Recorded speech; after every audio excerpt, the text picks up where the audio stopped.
Oxudumuzda mesela xəbərlərdə gördüyümüz 45 gündür Kürdə batmış adam sonra dünyasını dəyişənlərin vasitəsindən tapıldı. Ona göre getdilər, onlara göre Kür tamam aşağı səviyyə saldılar.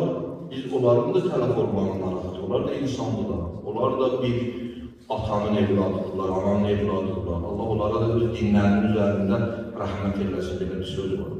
Ama sen bir dənə anayı 45 gün ona əhəmiyyət verməyəsən, xalqa əhəmiyyət verməyəsən də bu ədalətsizlikdir. Və siz elə bilirsiniz, xalqlar bizdən soruşmayacaqlar. Bu ən böyük ehtiramsızlıq idi, ən böyük hörmətsizlik idi. 45 gün suyun altında o gənc körpə, məsələn, cavan qız qaldı və ona görə heç bir ciddi tədbir tökmədilər.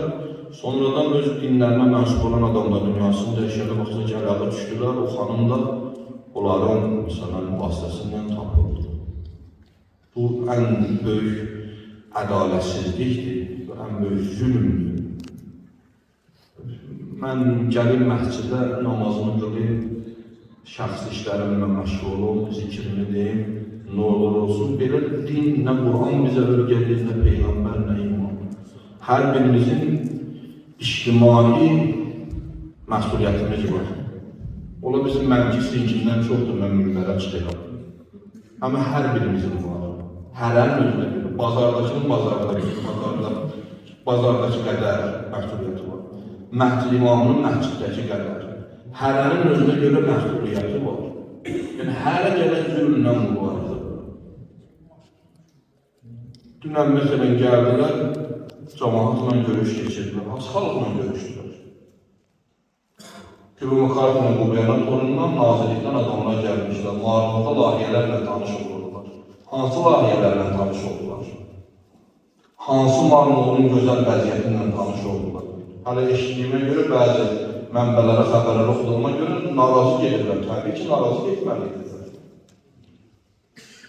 Yəni, rayonunda ürək açacaq bir şey var göstərməyə Kübə-Müxarifində. Ki, rayon Marmol Gürcüstanın vuran ürəyi hesab olunur.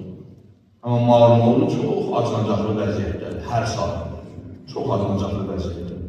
Yəni, onlar nə göstərdilər məsələn, o gələn qubernator, yeni qubernator təyin olunur.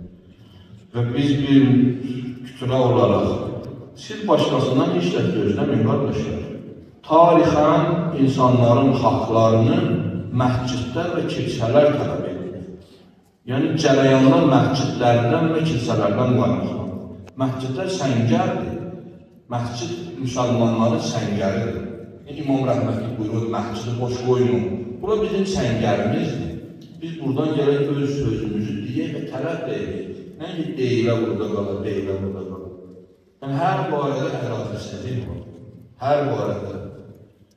Bir o nəfər, məsələn, bir ticari işləməyə bütün suni maniyələr yaradır.